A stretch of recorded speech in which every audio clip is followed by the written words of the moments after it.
É, pessoal, temos novidades envolvendo a DC. Primeiro vamos conversar um pouco sobre a situação do Besouro Azul, porque as perspectivas de bilheteria do Besouro Azul estão melhorando e também já começou aquele momento da conversa da cena pós-crédito do Besouro Azul.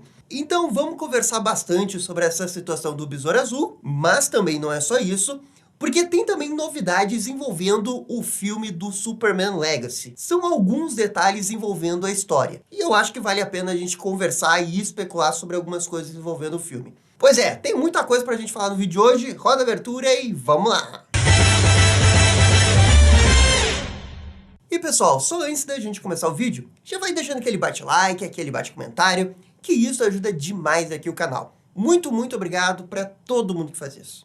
E beleza, vamos começar a conversa aqui sobre o Besouro Azul. Esse filme do Besouro Azul, há mais ou menos um mês atrás, ele estava com uma previsão de bilheteria muito baixa, que era uma abertura de bilheteria nos Estados Unidos entre 14 e 20 milhões de dólares. E bem, para vocês terem uma noção do quanto que essa é uma bilheteria ruim, isso daí foi o que o filme da Mulher Gato fez na sua estreia nos Estados Unidos, quando ele estreou em 2004. Foi um filme que foi um fracasso de crítica, de público, e até hoje, entre os grandes personagens que a DC tem, é o filme que menos arrecadou. Claro, você pode pegar outros filmes ali que tem a marca DC. A Mulher Gato, pelo menos na minha opinião, é uma das grandes personagens que a DC tem.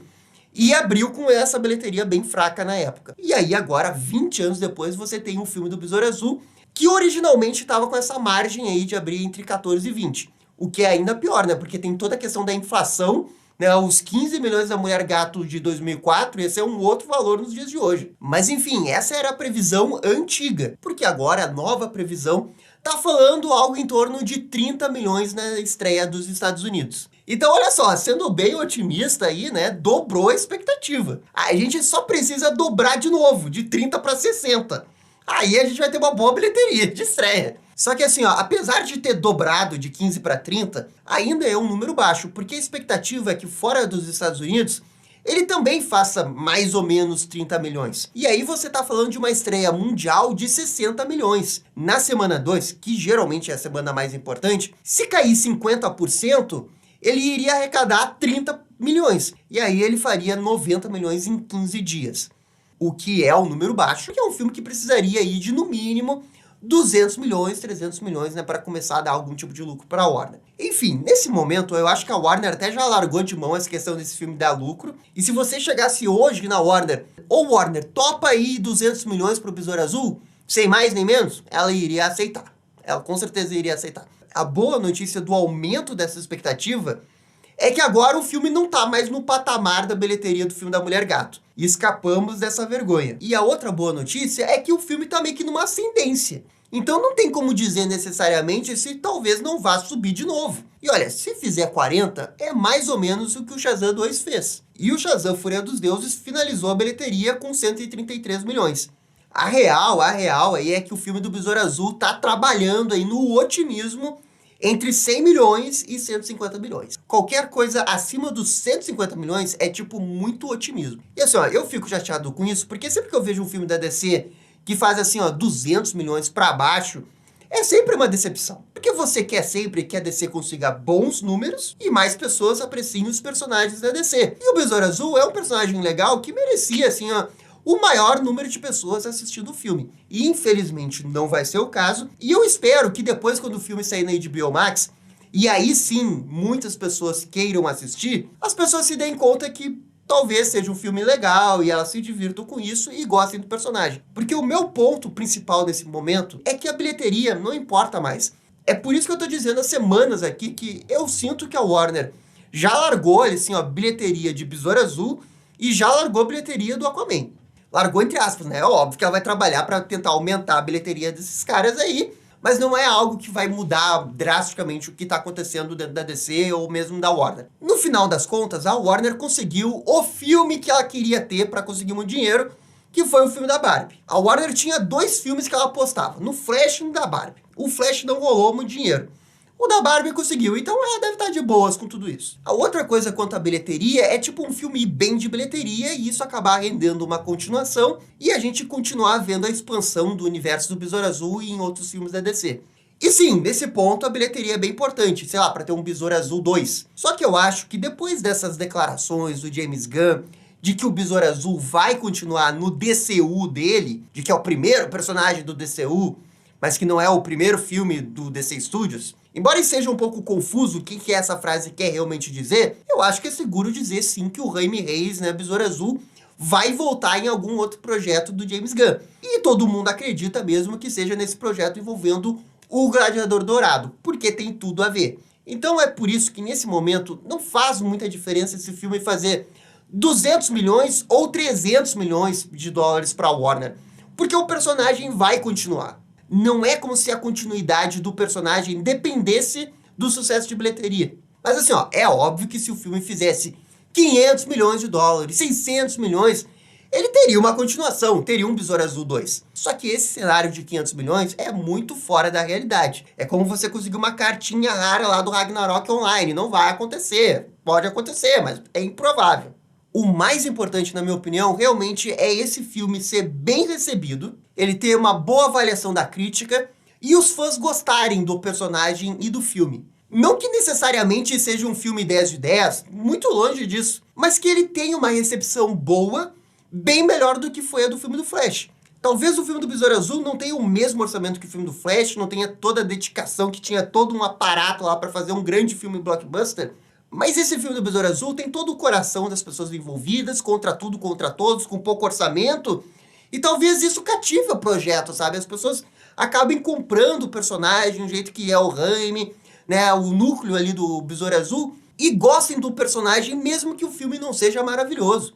Porque isso já aconteceu em outros projetos da DC. É o próprio Esquadrão Suicida lá do David Ayer. Muito criticado, mas a Arlequina foi um ponto fora da curva naquele filme e todo mundo gostou da Arlequina.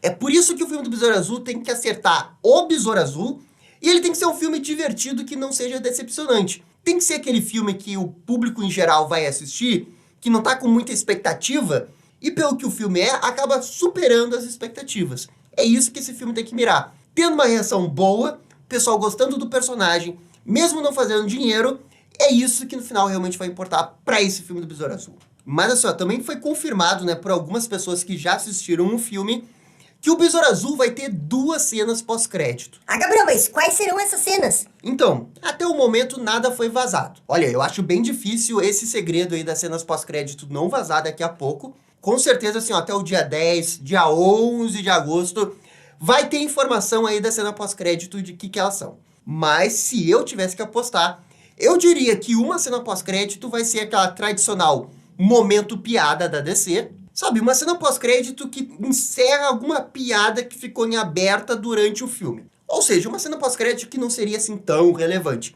Agora, a outra cena pós-crédito, essa daqui eu acho que pode ser importante. Porque o diretor do filme, o Soto, ele falou uma vez, né, que o sonho dele era fazer uma trilogia de Besouro Azul.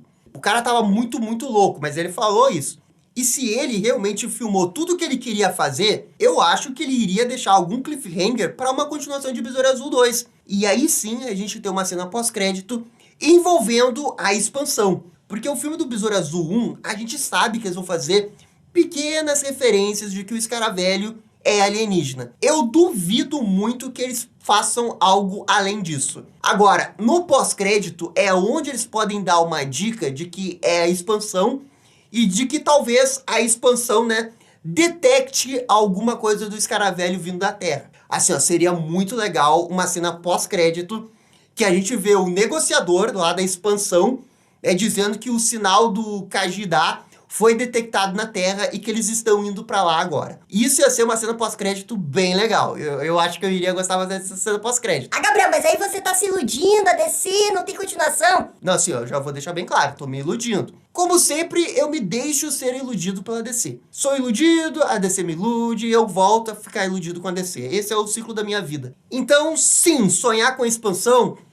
é bem difícil. Mas se numa temporada 2 do Pacificador eles começarem a abordar a expansão, tal qual acontece ali na HQ do Besouro Azul, que o Pacificador tem uma pequena ligação com a expansão e é um mentor pro Jaime Reyes, justamente na saga da expansão, você poderia continuar esse negócio da expansão, não no filme do Besouro Azul 2, que realmente me parece impraticável, mas na segunda temporada do Pacificador, caso as coisas se alinhassem. Então eu prefiro me iludir por causa disso. Ah, Gabriel, mas será que só essa é a possibilidade de cena pós-crédito? Não, na verdade isso que é legal, porque tem outras duas possibilidades na minha opinião.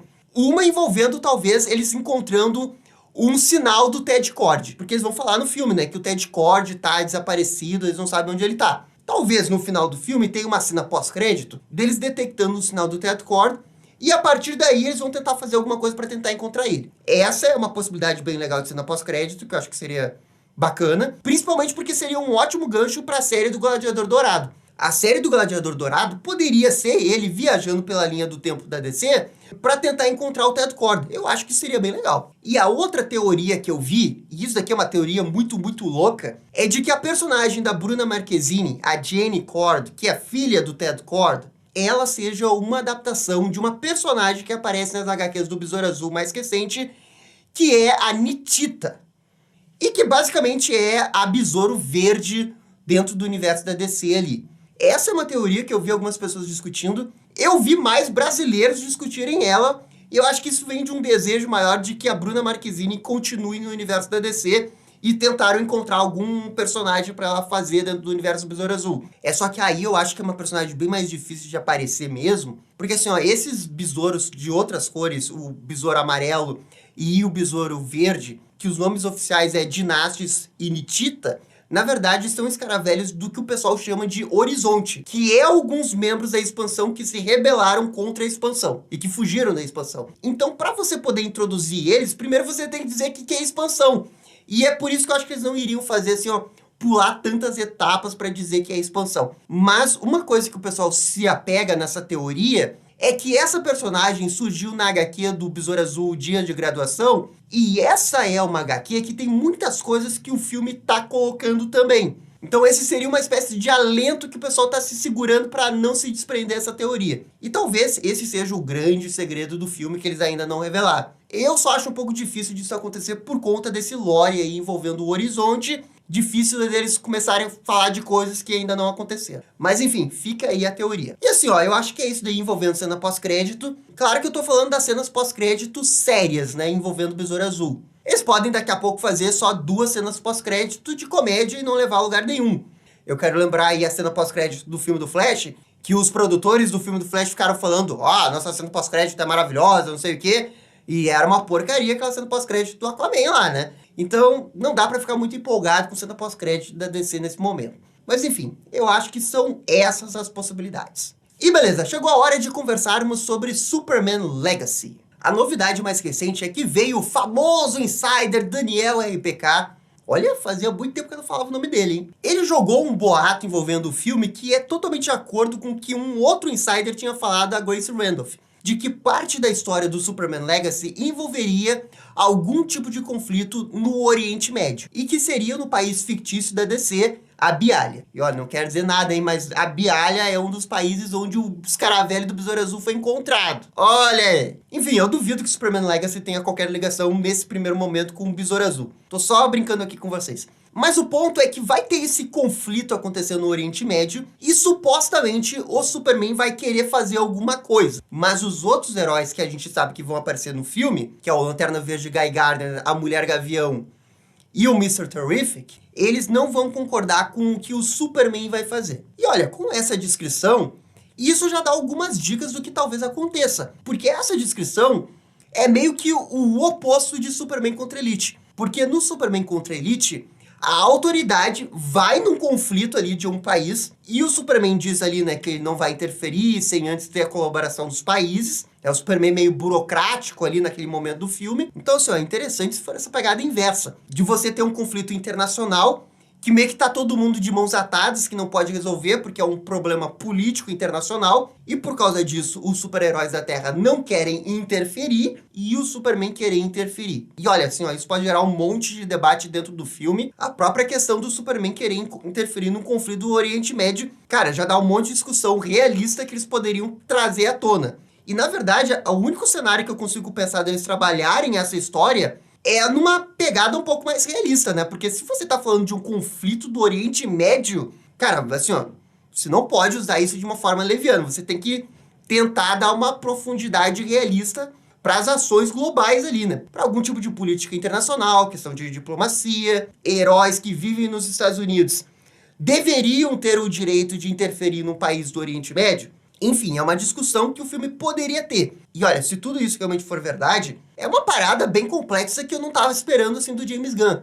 E olha, sinceramente, eu acho muito legal. Dá pra fazer um filmaço. E se justamente for uma ideia invertida do Superman contra a Elite, que eventualmente isso vai levar pra uma autoridade? Porque no roteiro que o pessoal tá comentando nos rumores, não tem nada de autoridade. É só realmente o Superman, os super-heróis ali envolvidos e o Lex Luthor, de alguma forma, manipulando as ações pra fazer o Superman agir desse jeito. Não tem como saber exatamente como, mas é isso que a gente tem nesse momento. Se é verdade ou não, isso não tem como saber ainda. Ah, Gabriel, mas não dá pra esquecer da Lois Lane. Bem lembrado, Gabriel Colônia do Mal, porque o James Gunn falou, né? Essa é uma história focada no Superman, na Lois Lane e no Planeta Diário. Então todo o conflito que deve acontecer no Oriente Médio, a Lois Lane, de alguma forma, vai estar junto ali.